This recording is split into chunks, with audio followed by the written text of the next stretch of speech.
You've stumbled into a show.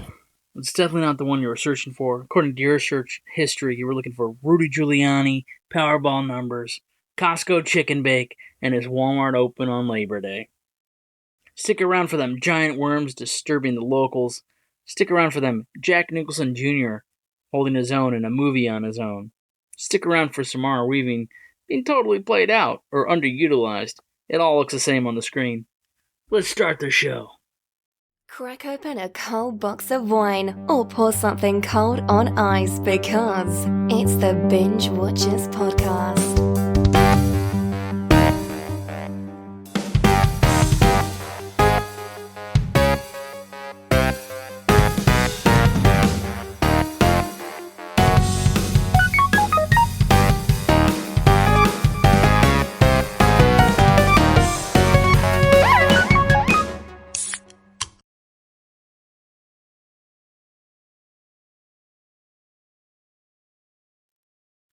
Home video headlines, what's new in the world of streaming, TV, movies, etc., and everything else glorious on the internet. Alright, Goonies 2 writer is saying that the script has entered phase 2 and is almost camera ready. Millie Alcock will star in a dark comedy called Thumb, about a woman obsessed with returning a severed thumb to its owner. That plot has potential.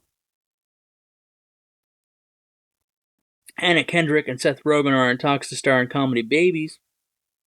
Babies is an ensemble comedy drama about the journey to parenthood, or not. Struggling with that decision of whether or not to bring a child into the world, Annie and her husband Aaron become instant co-parents when their newly divorced friend moves in with them with her 3-year-old. The internet seems jazzed about a guy named Taylor Fritz. I was like, who's this dude? Is he an actor? New Hollywood star? Jazz musician? No. Apparently, he's a tennis player. The movie of the week, we went back and rewatched Scream 3. A young woman, a reporter, and an ex-policeman are drawn to the set of a horror movie.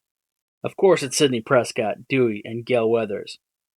The movie being made is about their encounters with the killers in the original Scream, but it's like a movie within a movie, and it's called Stab. Patrick Dempsey, he gets hired for this movie like a day before shooting began. He had one night to learn 3 big dialogue-heavy scenes, aka Detective Dreamy.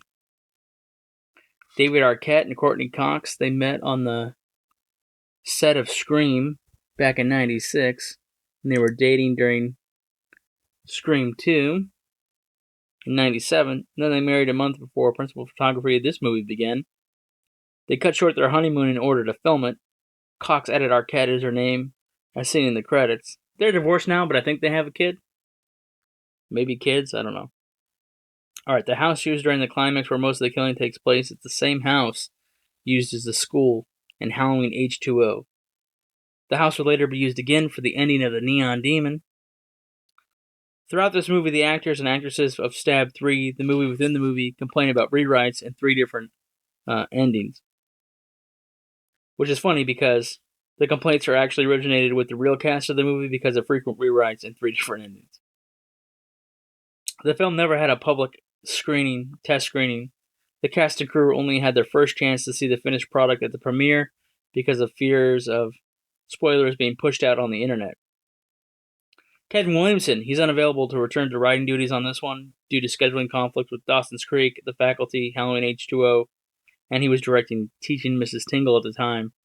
Teaching Mrs. Tingle is an interesting movie. I say look that one up. It was supposed to be originally called Killing Miss Tingle, but, for censorship and posters and advertising, it became Teaching Miss Tingle.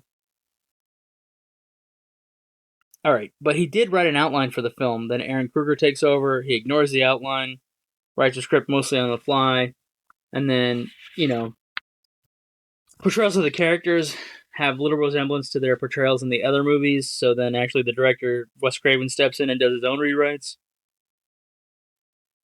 Miramax was so concerned about protecting the movie's plot secrets that no journalists were allowed to see the finished film until 2 days before it opened. So again, no test screenings either, so it wouldn't leak on the internet. The only film in the series to feature Ghostface using a voice changer to imitate other voices perfectly as a way to mess with his victims.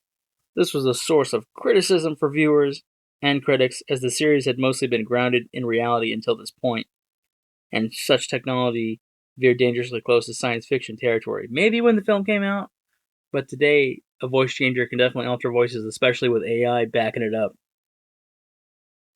Film's tagline, "The most terrifying scream is always the last." This film was supposed to be the last installment in a proper finale to the series. Jason Mewes, Kevin Smith, they show up as Jay and Silent Bob doing a cameo. Those are obviously the characters from Clerks and some other movies. They appear as tourists taking a studio tour. They run into Gail Weathers and they think she's Connie Chung. David Arquette as Dewey Riley. He's probably best known for that role, but hey, he also did the Buffy the Vampire Slayer movie. You might see him in Wild Bill. Ready to Rumble, heck yeah. Or You Can't Kill David Arquette, which is a documentary about him during his wrestling career. He started wrestling because he was getting in training for Ready to Rumble. The documentary is great. He's a fascinating guy. You should look that up. Then it's got Neve Campbell. Remember her from 3 to Tango? Of course not. I hate to say it, but Neve Campbell probably equals Scream. She was a TV star. Now she's famous for Scream. Same with Courteney Cox. She was in Friends and then Scream. Like Neve Campbell, a famous TV star, famous for TV, and then famous for being in the Scream movies. Then, of course, we got Patrick Dempsey. He's from Can't Buy Me Love, Transformers 3, and Grey's Anatomy. He's supposedly in The Stuff and Meatballs 3, but I don't remember him in that. He began acting way back, he's been in the acting game since 1985. Okay, spoiler alert, and it's a big one. Sidney's half-brother Roman is the killer in this movie, and played by Scott Foley, who seems like a boy-next-door type, because he is the boy-next-door type, and famous for playing one in that Felicity show, as a character named Noel. He was my favorite character in that, pining after Felicity on that show. Lance Henriksen, he's a horror icon. He's one of the studio executives. He played the vampire leader in Near Dark and the bishop android on Aliens. You also got Roger Corman making a cameo. We've mentioned that legendary producer before, and that horror icon. We've talked a lot about him this summer, it seems. He's also playing a studio exec cameo in this one. Alright, we'll be right back with our favorite bits from Scream 3 right after these messages. One of the greatest arcs in the Star Trek movies, between Star Trek 2, 3, and 4, Kirk fights his greatest nemesis, and then they ignite a planet-creating tech that saves Spock, but Spock gets lost to the crew, so they search for him in Part 3, and then the Klingons show up to steal the tech, and Kirk has to steal the Klingon ship, and then they need to jerry-rig the Klingon ship to time travel in Part 4 to save the galaxy. It's basically a 3-movie story, or a story across 3 movies. You can actually find these movies with my affiliate link. They're showing on Paramount Plus right now. And hey, with 7 days of free movies and TV shows, you can binge all 3 for sure with plenty of time to spare. The running time is around 6 hours, which is way less than the Lord of the Rings trilogy anyway. Alright, now back to our favorite bits from Scream 3. Why go full D-bag with Cotton Weary's character? I mean, maybe he's a little D-bag and kind of a push of Hollywood type in the second movie? I don't remember. And then you got this 911 call waiting in LA. That's real. Or at least it was in the early 2000s. At one point I saw a distressed man in a dangerous intersection during rush hour, and me and my girlfriend at the time, we called it in, and then we got call waiting. Please hold, we'll call you back about your emergency. How disturbing is that? You get an automated message saying, oh, we care, we're concerned about you, we'll call back later about your emergency. Emergencies generally happen in real time, and you have to find solutions in real time, or the emergency is going to escalate or get worse. And then you have this messages in LA County going, oh, we're sorry we can take your call right now. We'll get back to you. Press 5 to take a survey about our customer service while you're having the worst day of your life, potentially, depending on the capacity of your emergency or the details of your emergency. Who knows? Kind of disturbing, right? Anyway, alright. Where are we at? Moving on. The Randy video cameo. Had they not killed Randy in Part 2, Randy could have saved the day in Part 3. It's pretty sad. Randy was like the audience's way into the silly Scream universe in the first place. Jamie Kennedy, it's one of his great roles. I mean, too bad they offed his character Like, way too early. Since they made so many sequels and brought back the other original characters, he could have been in all of those. As I mentioned, I like the cameos from the real horror movie icons. I should also mention that Carrie Fisher did a cameo, doing a Carrie Fisher joke. I should also mention a story about her. She came into a Best Buy in LA that I was working at, and she hit on me while she was drunk. The story doesn't get better. I mean, I wish it did. You know, if I'd slept with her, it could have been a chapter in my autobiography, right? The voice changer tricking the characters into thinking the killer was other characters as their loved ones and allies was one of the best things, I think. I don't know why people are criticizing that. I thought the voice changer was one of the most original things for Scream 3, and one of the reasons to watch it. Anyway. I forgot Dewey blessed the character after the final jump scare. I thought it was going to be the detective, but no, there's like always a jump scare in these movies. That's like one of the horror movie references or tropes that they always play on. Like, oh, the killer always jumps back from being dead. They think he's dead, he's not dead, and they got to kill him again. Anyway. It would have been better if they let the OG killers play out for 2 to 3 movies, and then added killers later in part 3 or 4.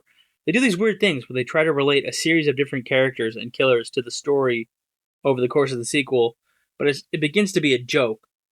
Like, it's the cousin's brother's uncle's mechanic. That kind of thing. Ratings. We do this magical, mystical, Binge-Watchers patented rating system. We go like this. Binge now, binge later, binge never. Watch it now. Get around to it. Don't watch it. You can't get the time back. You've wasted your life. What are you doing? This is a binge now. Usually I hold out for suspense or make a joke, try to draw that out as long as possible. No. The OG Scream trilogy is fine. Scream 4 is good. Scream 5, no. Scream 6, who cares?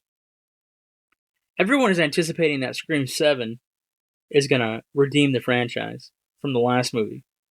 And also, they're resurrecting the Dewey character, who gets killed off in the previous Scream movie, but they're like, no. He gets stabbed in a hospital. Maybe they can resuscitate him. But they got Kevin Williamson coming back to write and direct Scream 7. If anybody can save the movie, it's the guy that created the whole thing in the first place. And then, yeah, you don't off a fan favorite character like Dewey. Since we already did away with Randy, we got to keep Dewey alive. I mean, get rid of Gail Weathers. Finally, get rid of her in part 7. I mean, she should have went out instead of Dewey. Anyway, so they're undoing Dewey's death for Scream 7 somehow. Let's see how that goes. Fan service. If the fans are chiming in, what are they saying? Actually, this is just like a PSA. Don't let your fans on TikTok lure you into Signal or WhatsApp. It gets dark, and it gets dark fast. So content creators, beware of those conversations online, alright? Staff picks. If you don't like the movie of the week, what else can we recommend? We're actually doing this thing because it's Summer/7, the 7th year of horror movies in the summer. We're doing the 7th entry in popular horror franchises. We got Tremors, Shrieker Island. We got Burt Gummer. He's got to save the day when a wealthy playboy unleashes the gigantic carnivorous worm and other monsters on a tropical island. Michael Gross actually ate the grub his character is shown eating. Michael Gross is also the only actor to have starred in all 7 Tremors movies, as well as the original television series. He played Burt Gummer in 6 of the movies in the series, and in the 4th movie he played Hiram Gummer, an ancestor of Burt's. At the end of this movie, we find out that Burt Gummer Day is April 14th. At 1 hour, 32 minutes, and about 25 seconds, the final Graboid dies by blindly tunneling through the wall of a cliff and falling to its death. This reprises the death of the last Graboid in the original Tremors. It's the first appearance of the Shriekers since the 2002 television series. The 7th, and as of this year, final film in the Tremors franchise. It's free with ads on YouTube right now. And if you look at this, YouTube has movies and so much more. It's like kind of a gift to movie fans. Like, they have a bunch of free movies. You should dig through that. That's my opinion. Jamie Kennedy is again dissed by a horror franchise. His character is missing from this sequel, having already made 2 Tremors movies as Burt's son. And what a cool and refreshing duo that was for these movies. But no, we don't get that in this one. What we get is they replaced him with Jon Heder doing a Jamie Kennedy impression, which is ironic because Jamie Kennedy can do a ton of impressions. Jon Heder can't. He sucks. And this movie sucks. And so does most of the cast. Alright. We're back. We had some technical difficulties, so we're going to cut away from that glitch and just keep rocking. Where was I? Okay, Michael Gross is just trying to keep his character alive and do some kind of justice for his character in this movie, but the movie sucks, like I said. This is definitely a movie where a franchise dies, for sure. Bill the Hunting Guide does a Marlon Brando impression at one point from Apocalypse Now. And he's kind of like a evil Burt Gummer type, so having Burt Gummer have to face off with a Burt Gummer type is interesting at least. The fighting in the cave system is by far the best set piece. It includes the sacrificial death of Burt Gummer's character, so he goes down in the belly of the beast, so to speak. But we don't technically see him take his last breath, or we get a clear death shot, so maybe he'll climb out of the monster like Boba Fett in the Sarlacc pit. Who knows? They did make a new TV pilot with Kevin Bacon, but they never released it for some reason. Maybe it sucks as well. Who the hell knows?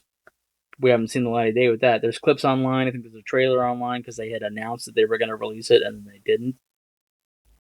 Alright. We'll probably see a new Tremors, I think. Like, maybe in 1 to 2 years if I'm speculating, because the rights return to the original creators, Stampede Entertainment. Anyway, I think.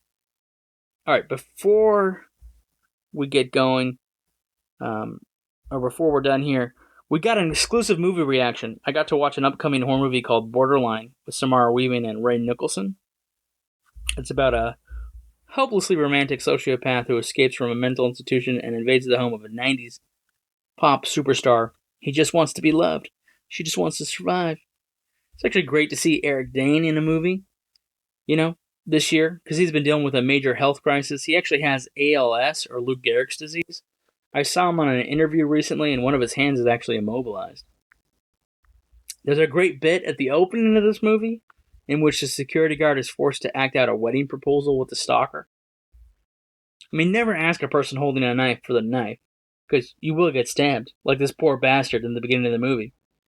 But what you gotta do is you gotta create like an alternate activity that'll distract the stalker and give you a chance to get that knife away. I like the consistent backstory of how the stalker keeps coming in and out of their lives. Samara Weaving, though, did she peak and ready or not? Maybe. Is she played out or underutilized in this movie? It's coming off the same way, and I just don't like her for this role. Sorry. The writing and directing is pretty decent. It's like B-plus stuff. All the characters seem fleshed out, and they get to chew the scenes, and it kind of creates a sincere and intimate tone between them all. Very grounded performances for such a wild story. Okay, you know what time we arrived at. You don't have to go home, but you can't stay here. It's closing time like the song says. Why don't you buy some of those tickets for the inevitable event of the 3 Atlas landing on the White House lawn before they get sold out? Wow, we get to see Shin Godzilla next week and compare it to Godzilla -1. Heck yeah!